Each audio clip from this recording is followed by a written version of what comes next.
Hello बच्चों, मेरा नाम है अनुराग। आज हम लोग BSc second semester unit nucleic acid के एमसीक्यू क्वेश्चन 50 क्वेश्चन को सॉल्व करेंगे। ठीक है भाई, चैनल को लाइक कर देना, सब्सक्राइब कर देना, जिससे आने वाली सभी वीडियो आपको आसानी से मिल पाएगा। तो स्टार्ट करते हैं कि पहला क्वेश्चन है the sugar moiety present in DNA. तो सबसे पहले शुगर्स के बारे में जानेंगे कि शुगर्स क्या होता है। तो जो हमारा शुगर्स होते हैं वो दो तरीके के होते हैं। एक को बोला जाता है राइबोज शुगर, दूसरे को बोला जाता है डीऑक्सी राइबोज। तो जो हमारा डीऑक्सी राइबोज होता है वो पाया जाता है डीएनए में, ठीक है। और जो हमारा राइबोज शुगर होता है वो पाया जाता है आरएनए के अंदर। तो दो तरीके के शुगर्स होते हैं। एक होते हैं राइबोज शुगर, दूसरा होता है डीऑक्सी राइबोज शुगर। ये जो राइबोज शुगर होते हैं उनको हम लोग बोलते हैं, या जो हमारा डीऑक्सी राइबोज शुगर है, बता दिया हो ना, आरएनए है, दूसरा डीएनए है। तो जो हमारा ये शुगर्स हैं उनको पेंटोज शुगर बोलते हैं। पेंटोज शुगर इसलिए बोला जाता है कि इसमें, क्योंकि ये मेडअप होते हैं 5 कार्बन्स के। तो स्ट्रक्चर्स आगे का क्वेश्चन है कि हम लोग कैसे बनाते हैं स्ट्रक्चर्स। इस तरीके के स्ट्रक्चर्स बनाया जाता है, ठीक है, ऐसे करके। तो वो आगे है, तो यहीं पे डिफरेंसेस चेक किया जाता है। ओएच ग्रुप ऊपर है कि नीचे है। जब ओएच ग्रुप नीचे रहता है तो हम लोग क्या बोलते हैं, बेसिक डिफरेंसेस यहीं से तो चेक करते हैं कि भाई ओएच ग्रुप कहाँ है, नीचे है तो राइबोज, ओएच ग्रुप कहाँ है, ऊपर है तो डीऑक्सी राइबोज। तो वो चीज़ बाद में समझा जाएगा। तो क्वेश्चन क्या पूछा था, क्वेश्चन पूछा था कि the sugar multi present in DNA as. तो डीएनए में कैसा प्रेजेंट होता है। तो डी अभी को बताया था कि राइबोज शुगर में क्या होता है, आरएनए होता है, डीऑक्सी राइबोज में डीएनए होता है। तो पहले का ऑप्शन नंबर बी क्या है, सही है, ठीक है।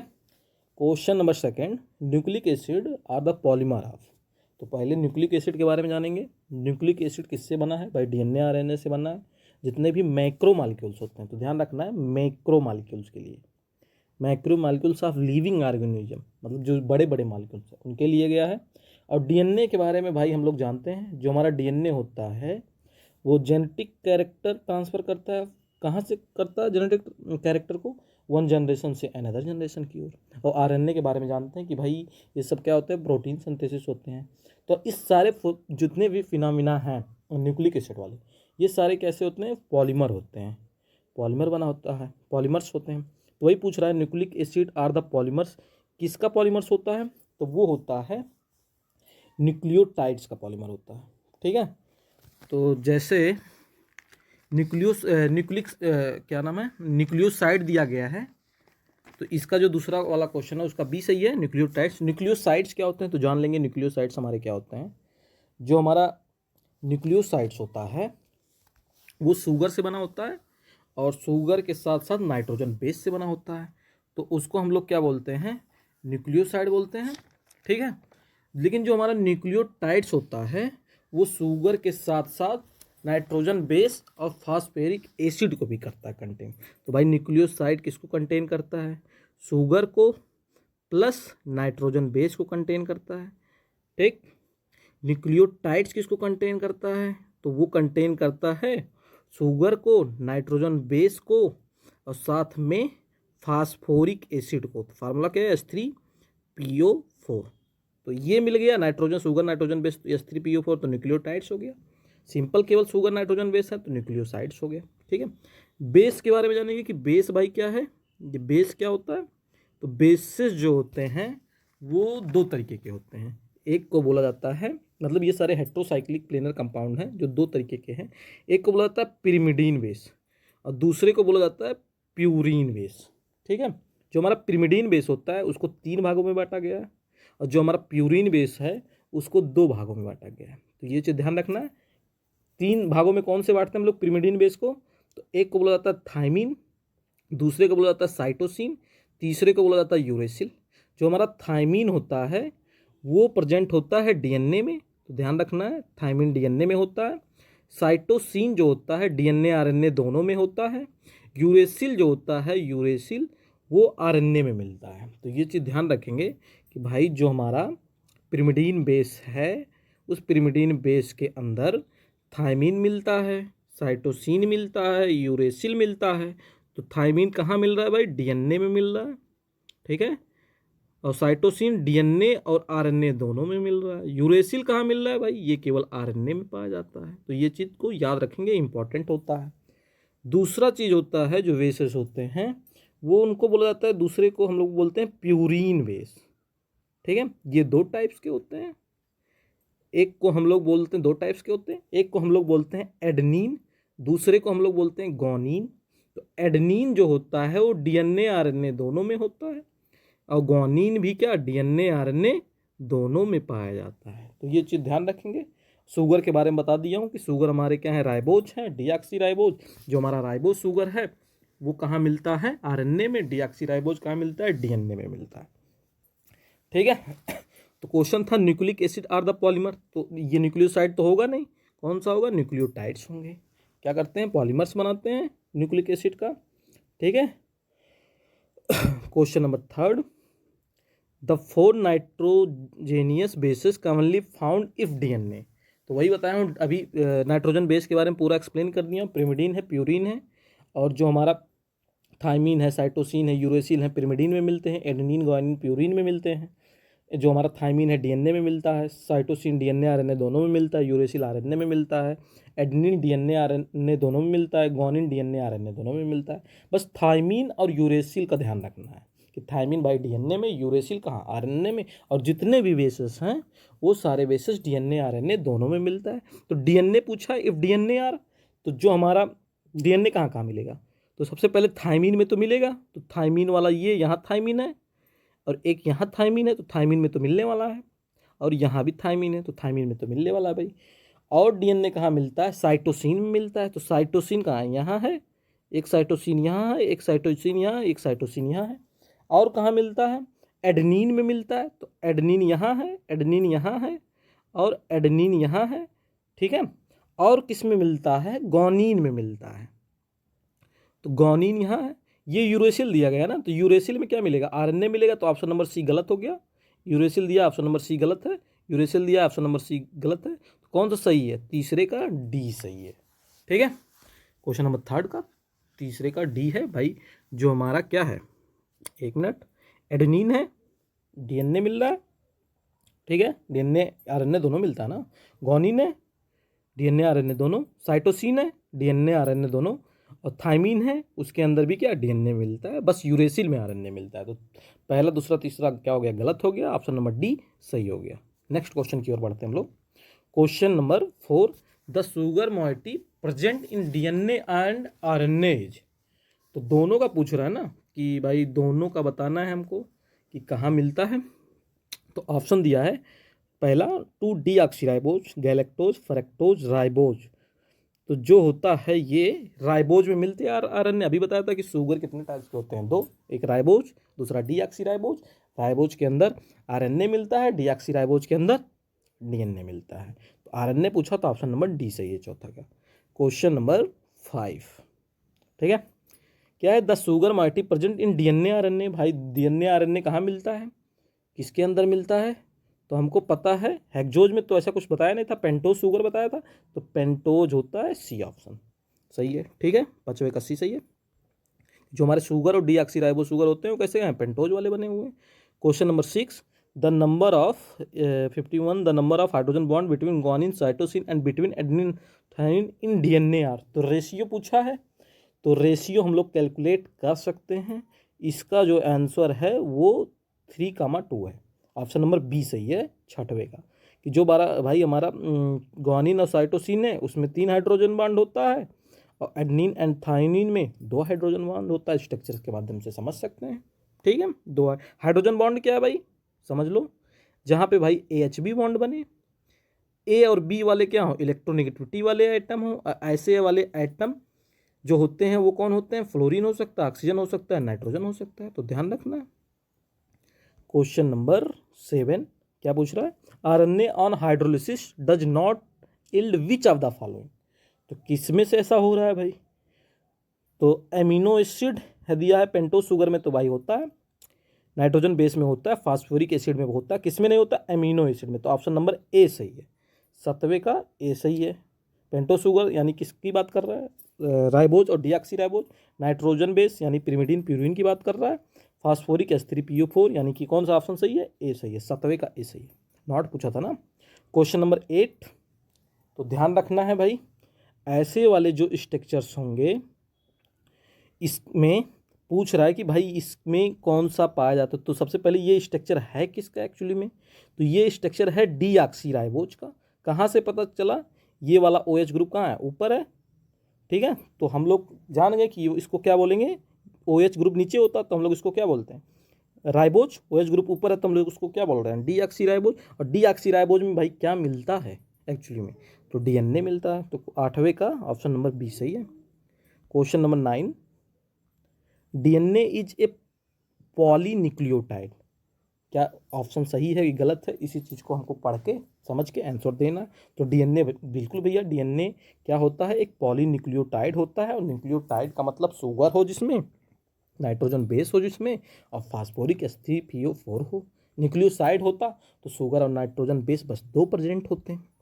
तो ऑप्शन ए सही है, ट्रू है बिल्कुल, DNA इज ए पॉलीन्यूक्लियोटाइड। ठीक है, 9 का 1 सही। Question number 10, which of the following basis is not present in DNA? 4 basis दिया गया, पूछा है किसमें भैया DNA प्रेजेंट नहीं होता है। तो एडेनिन है, बिल्कुल प्रेजेंट है, नहीं है ना, तो एडेनिन है, प्रेजेंट है। ग्वानिन, थाइमिन, यूरेसिल में DNA नहीं होता है। क्या होता है यूरेसिल में? यूरेसिल जो हमारा RNA प्रेजेंट होता है। ऑप्शन नंबर डी सही है। Question number 11, which of the following bases contain 2 keto group? बताना भैया कि जो ये बेसिस चारों दिया गया है उसमें 2 कीटो ग्रुप किस में मौजूद होगा। तो स्ट्रक्चर्स के माध्यम से थायमिन का स्ट्रक्चर बनाएंगे और समझ लेंगे कि उसमें 2 कीटोन ग्रुप होता है, कीटो ग्रुप होता है। तो 11 का सी का सही है। Question number 12, which sugar is present in RNA? तो अभी बताया हूँ भैया, राइबोज। राइबोज याद कर लो, RNA, डीऑक्सीराइबोज, DNA, तो राइबोज ऑप्शन नंबर ए सही है। Question number 13, the structure shows is that of? तो ये जो स्ट्रक्चर दिया गया है भैया, ये स्ट्रक्चर क्या है, क्या शो कर रहा है? तो सबसे पहले देखेंगे कि ये वाला स्ट्रक्चर एक्चुअली में होता किसका है।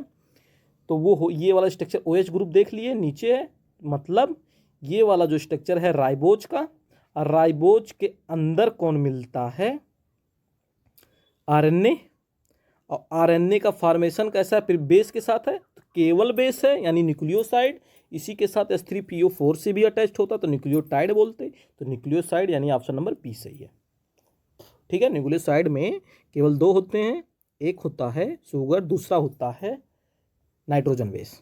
और न्यूक्लियोटाइड में 3 होते हैं, एक होता है शुगर, दूसरा होता है न्यूक्लियोसाइड भी कह सकते हैं, शुगर, पिरिमिडीन बेस और H3PO4 फास्फोरिक। क्या कह रहा है कि स्टेटमेंट इज करेक्ट? कौन सा करेक्ट है? ऑप्शन नंबर सी, न्यूक्लियोसाइड कभी भी कंटेन नहीं करता फास्फोरस को। न्यूक्लियोसाइड क्या कंटेन करता है? वो केवल शुगर और नाइट्रोजन बेस को कंटेन करता है, फास्फोरस को नहीं कंटेन करता है। ठीक है, ये चीज़ ध्यान रखना। Question number 15, which of the following best describe cytosine? Best describe cytosine, तो pyrimidine present in RNA DNA। Pyrimidine अभी समझाया हूँ सारी चीज़ें। तो जो हमारा 15 का ए सही है, पिरिमिडीन प्रेजेंट RNA DNA। जो हमारा साइटिन होता है वो RNA DNA दोनों में मिलता है। Question number 16, the attachment between bases sugar is a nucleotide is through. तो शुगर और न्यूक्लियोटाइड किसके थ्रो भैया अटैच्ड होते हैं?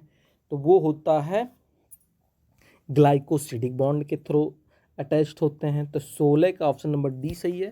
तो नाइट्रोजन बेस के अंदर कितने तरीके के बॉन्ड मिलते हैं? तो वो 2 तरीके के बॉन्ड मिलते हैं। एक को हम लोग बोलते हैं ग्लाइकोसिडिक बॉन्ड, जो हमको सबको पता होता है कि जो हमारा ग्लाइकोसिडिक बॉन्ड होता है वो कहाँ होता है? न्यूक्लियोसाइड के अंदर होता है। तो ये सारी चीज़ों के बारे में हम लोग जान ही रहे हैं। ठीक है, तो 2 तरीके का बॉन्ड बताया हूँ। जो हमारा न्यूक्लियोटाइड है वो 2 तरीके का बॉन्ड पाया जाता है। एक ग्लाइकोसिडिक बॉन्ड लिंकेज जो होता है, दूसरा होता है फास्फोडाइज एस्टर बॉन्ड। और जो हमारा ये फास्फोडाइज एस्टर बॉन्ड होता है वो हमेशा शुगर और फास्फोरस बॉन्ड के बीच में बनेगा, ध्यान रखना है। फास्फोडाइज एस्टर बॉन्ड जो है जो शुगर और फास्फोरस के बीच में बनेगा। और जो हमारा ग्लाइकोसिडिक बॉन्ड होता है वो हमेशा शुगर और नाइट्रोजन बेस के बीच में बॉन्ड बनेगा। पेप्टाइड तो यहाँ होता नहीं है, C डबल बॉन्ड ONH, ये होता नहीं है। हाइड्रोजन बॉन्ड तो होता नहीं, तो ऑप्शन नंबर 16 का कौन सा सही हो जाएगा, ग्लाइकोसिडिक, डी सही हो जाएगा। तो वो चीज़ क्या करना है तुमको ध्यान रखना है।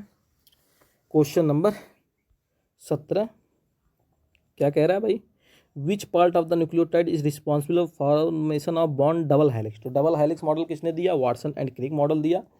किससे स्टेबलाइज, उसमें डीएनए आरएनए दोनों मिलता है, किससे स्टेबलाइज होता है, तो वो चीज़ होता है हाइड्रोजन बॉन्ड से स्टेबलाइज होता है। तो 17 का जो ऑप्शन नंबर ए है वो सही है कि responsible formation of DNA double helix तो बेसिस से होता है। तो वो चीज़ ध्यान रखना। क्वेश्चन नंबर 18 क्या दिया, identify the complementary stand for DNA पर, मतलब कंप्लीमेंट्री तो हम लोग जानते हैं कि जो हमारा नोसिन होता है, ए होता है, वो टी की थाइमिन के इक्वल कर लेंगे। ग्वानिन जो होगा वो साइटोसिन, तो जहाँ जहाँ ए है वहाँ वहाँ टी कर देंगे, जहाँ जहाँ टी है वहाँ ए कर देंगे, जहाँ सी है वहाँ पे क्या कर देंगे, जहाँ पे जी है वहाँ पे सी कर देंगे। तो इसी रेशियो को लेके क्या करेंगे, चेक करेंगे। तो 18 का ऑप्शन नंबर बी सही है। Question number 19, two DNA samples A and B having melting temperature 305 kelvin and 320 kelvin respectively दिया गया है। तो ठीक है, तो जो बी होगा वो क्या होगा, मोर सी पेयर्स ऑफ देन ए। तो ये चीज़ कहाँ है, ऑप्शन नंबर बी सही है।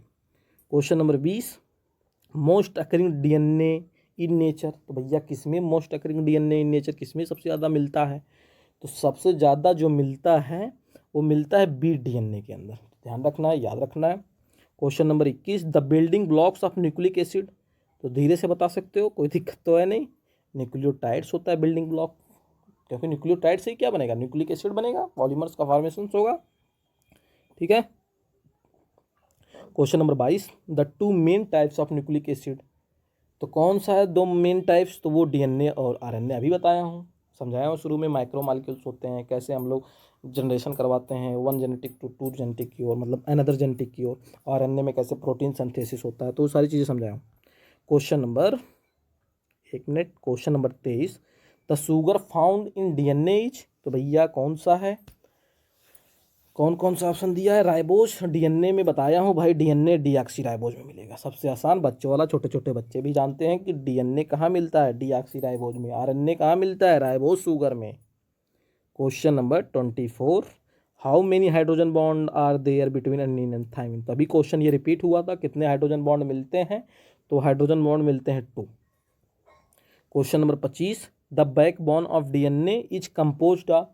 किससे कंपोज्ड होता है बैकबोन, डीएनए का पूछ रहा है ना, तो वो चीज़ क्या होगा, नाइट्रोजन बेस तो सही है, शुगर सही है, फॉस्फेट, तो तीनों सही है। तो ऑप्शन नंबर डी सही है 25 का। Question number 26, which type of RNA carries amino acid to ribosome during protein synthesis. Important है, राइबोसोम ड्यूरिंग प्रोटीन सिंथेसिस पूछ रहा है ना, तो इसमें ट्रांसफ़र करवाते हैं, यानी कि टी आरएनए। 26 का बी ऑप्शन सही है, खुद से सोच लो। Question number 27, which of the following statement about nucleic acid is false. 4 statement दिए हैं, कौन सा स्टेटमेंट गलत है, ध्यान रखना है। तो पहला क्या है, the store and transmit genetic, सही है। फॉल्स पूछा था ये, तो ये वाला तो होगा नहीं। दे आर कंपोज न्यूक्लिक, हाँ सही बात है, कंपोज करेगा। दे आर इन्वॉल्व प्रोटीन, बिल्कुल बिल्कुल करेगा, क्यों नहीं करेगा। चौथा क्या है, they do not play in role cell, ये मिल गया मिल गया मिल गया। 27 का डी सही है, ये गलत बात बोल दी है भाई, 27 का डी सही है। Question number 28, what is the complementary mRNA sequence to the DNA sequence. ये दिया है कंप्लीमेंट्री, पूछा इसमें कौन सा होगा, तो खुद से सोच सकते हो, सबसे आसान। ए है तो यू, टी है तो ए, जी है तो सी, सी है तो जी, टी है तो ए, और जी है तो सी, जी सी दिया तो जी, ए है तो यू, तो बी वाला ऑप्शन दिख रहा है, बी वाला सही है। 28 का बी सही है। Question number 29, which of the following is not a function of RNA. Function not पूछा है, ध्यान रखना है। तो जो पहला कुछ पढ़ा जाए, कैरिंग जेनेटिक, भाई है, इंफॉर्मेशन देता है, बिल्कुल देता है, ठीक है। एक्टिंग एज, बिल्कुल एंजाइम की तरह एक्ट करता है। कैरिंग एमिनो ड्यूरिंग प्रोटीन, बिल्कुल करता है प्रोटीन। स्टोरिंग, बिल्कुल नहीं, स्टोर नहीं कर सकता वो कभी भी आरएनए। तो 29 का ऑप्शन नंबर डी सही है। नॉट पूछा था ना, not a function of RNA, 29 का डी सही है। Question number 30, which of the following is true about the structure of DNA. कौन सा ऑप्शन चारों में से सही है, ट्रू बताना है, ठीक है। तो it is a single standard molecules, बिल्कुल गलत बात। अभी हम लोग पढ़ के आए हैं डबल हेलिक्स मॉडल, गलत बात बोल दिया पहले ही बात, ट्रू बताना है। It is a double helix structure, जी बिल्कुल वाटसन क्रिक मॉडल सही है। और सी वाला तो सही नहीं है क्योंकि राइबो शुगर क्या डीएनए कंटेन करेगा, बिल्कुल गलत। बच्चों वाला आरएनए कंटेन करता है, यूरेसिल बिल्कुल नहीं। तो ऑप्शन नंबर बी क्या है, सही है, एकदम ट्रू ऑप्शन है। 30 का बी है। डबल हेलिक्स स्ट्रक्चर किसने दिया, वाटसन क्रिक ने दिया। डीएनए के बारे में आरएनए के बारे में समझाया, मॉडल देके अपना तैयार किया, कैसे स्टेबलाइज होता है डीएनए हाइड्रोजन बॉन्ड के तहत। Question number 31, which scientist is credit discovery of DNA, किसको भाई क्रेडिट दोगे, तो क्रेडिट देना है फ्रेडरिक मिस्जर को। तो ऑप्शन नंबर 31 का बी सही है। डबल हेलिक्स मॉडल नहीं पूछा है, डबल हेलिक्स मॉडल होता तो वाटसन क्रिक जाते, लेकिन डिस्कवरी ऑफ डीएनए पूछ रहा था, फ्रेडरिक मिस्जर, ये सही है, 31 का बी सही है। Question number 32, what is the primary function of mRNA, पूछ लिया फिर से वही बच्चों वाला। तो क्या करते हैं हम लोग, एमआरएनए में क्या करते हैं, ट्रांसफेरिंग करते हैं जेनेटिक इन्फॉर्मेशन को फ्रॉम डीएनए टू राइबोसोम की ओर।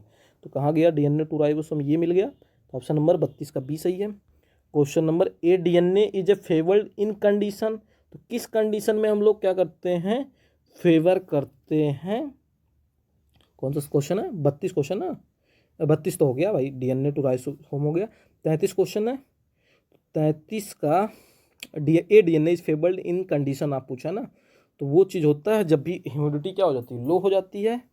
तो ऑप्शन नंबर सी सही है। Question number 34, B DNA is a characterized by how many base pair, तो कितने बेस पेयर होते हैं, वो बेस पेयर होता है 10.5, याद रखना है। 34 का ए सही है। Question number 35, which of the following best describe DNA replication, ठीक है अभी पढ़ ले रहा हूँ, समझ ले रहा हूँ, तो बता रहा हूँ कितना होगा। पहला क्या है, द प्रोसेस ऑफ कन्वर्टिंग, ठीक है। The synthesis of new DNA strand, ये वाला बढ़िया है। तो बेस्ट पूछा था, बेस्ट डिस्क्राइब डीएनए रेप्लिकेशन, तो 35 का बी सही है, ठीक है। और तो सी डी नहीं है, ठीक है, बी सही है। Question number 36, what is the process of transcription primarily responsible for, ठीक है। तो क्या होता है ट्रांसक्रिप्शन प्राइमरी किसके लिए होता है, तो प्रोड्यूसिंग आरएनए मॉलिक्यूल्स फ्रॉम, कहाँ से, टेम्पलेट जो बनाया जाता है आरएनए से डीएनए की ओर ना, तो कहाँ गया, आरएनए टू डीएनए टेम्पलेट। 36 का ऑप्शन नंबर सी सही है। Question number 37, A DNA is the conformation of DNA that is, क्या होता है भाई, तो वो चीज़ है, हम लोग रिलेटिविटी रेयर निकालते हैं ना कन्फर्मेशन का। 37 का ए सही है।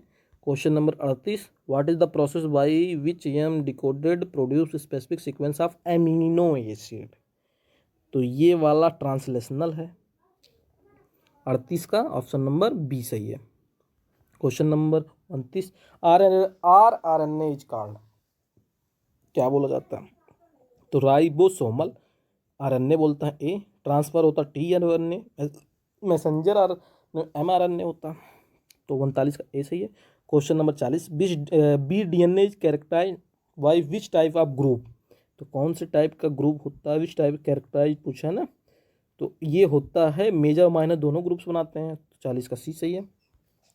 Question number 41, the sequence of bases in Z DNA, तो कैसा सीक्वेंसेज होता है, अल्टरनेटिंग प्यूरिन और प्रिवेडिन का जेड डीएनए में सीक्वेंसेज होता है, तो 41 का सी सही है। Question number 42, the study of DNA conformation and structure is important because, क्यों इम्पॉर्टेंट है, तो ऑप्शन दिया गया है उसमें ऑप्शन के अकॉर्डिंग बताना है। It help and genetic disease सही है, इट एड्स ड्रग डिजाइन सही है, इट प्रोवाइड इंसाइट रिलेशनशिप सही है, तो यानी चारों सही है, तो 42 का डी सही है। Question number 23, if DNA molecules contain 30% adenine, ठीक है, एडेनिन 30%, तो ए बराबर क्या होता है, टी होता है थाइमिन, तो वो भी 30 हो जाएगा। परसेंटेज ऑफ साइटोसिन पूछा है, तो साइटोसिन बराबर क्या, गोनिन, यही पूछा है, यानी पूरे का परसेंटेज पूछा होगा ना, तो हम लोग चारों को क्या करेंगे, ऐड कर लेंगे, A plus T plus C plus G बराबर कितना हो जाएगा, टोटल 100%, ठीक है।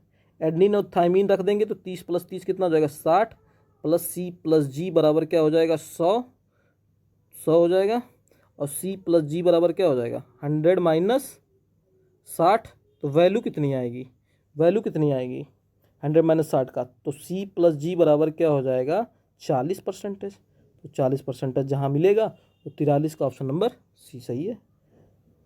43 का सी सही है। साइटोसिन में और गॉनिन 40%, केवल साइटोसिन का पूछता तो 20 और गॉनिन का भी कितना 20% हो जाता। ठीक है। Question number 44, if A DNA molecule 100 bases pair longs how many adenine base contain 25% adenine, तो निकाल सकते हो उसी से 25 एप उससे। एक मिनट, नंबर कौन सा, क्वेश्चन नंबर 45, कौन सा DNA molecule contain 1000 base pair. ठीक है, अच्छा 44 का था। हाँ, तो question number 44, A plus T plus C plus G बराबर कितना हो जाएगा 100। यहाँ से हम लोग निकाल सकते हैं 25 कितना हो जाएगा। ठीक है। तो जो टोटल वैल्यू आएगी, किसका पूछा था, how many basis does is contain 25% adenine constant, तो इसका जो ऑप्शन नंबर 44 का, तो ऑप्शन नंबर 44 का बी है 50 है।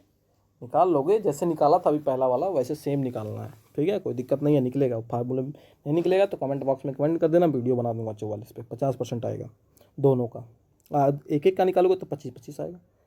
ठीक है, तो 44 का कौन सा सही है, बी ऑप्शन सही है। Question number 45, what is the length of DNA molecules 1000 base pair.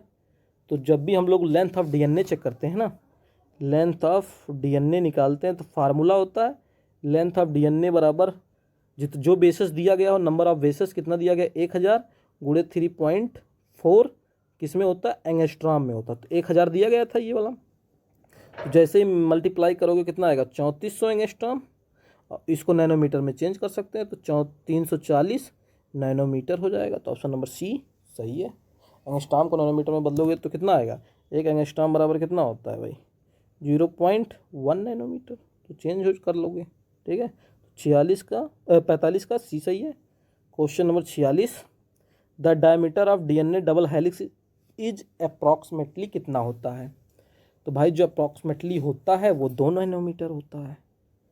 ठीक है, डीएनए का डायमीटर पूछा था ना, हाँ 2 नैनोमीटर होता है। तो 46 का ऑप्शन नंबर बी सही है। Question number 47, if DNA molecules contain 35% guanine what is the percentage of cytosine. तो कितना परसेंटेज है, सेम वही फार्मूला है, उसी फार्मूले के अकॉर्डिंग क्या करेंगे, अभी 43 वाले क्वेश्चन में निकलवाया था। तो 47 का जो ऑप्शन नंबर करेक्ट ऑप्शन रहेगा सी सही है। कमेंट बॉक्स में कमेंट कर देना है, अगर कोई दिक्कत होगा पूछ लेना है। तो सेम निकाल लोगे, A plus T plus C plus G करके बराबर 100 करके निकाल लोगे, उसी से परसेंटेज ऑफ साइटोसिन निकल जाएगा। कोई दिक्कत रहेगा तो कमेंट बॉक्स में कमेंट कर देना है, क्वेश्चन सॉल्व करा दूंगा इसको। क्वेश्चन नंबर 48 क्या है, nucleic acid super cooling refers to the, तो किसको रेफर करता है न्यूक्लिक एसिड सुपर कूलिंग के लिए। तो हमेशा ध्यान रखना, ट्विस्टिंग करवाएंगे कूलिंग ऑफ डीएनए स्टैंड को थेम्स अप की ओर। तो क्या होगा 48 का बी ऑप्शन सही है, ये वाला ऑप्शन सही है B. Question number 49, super cooling in DNA primarily occurs due to the action of. तो किसके एक्शन से होता है, वो होता है टोपो आइजोमेरेजिज के, यही वाला ऑप्शन नंबर सी सही है।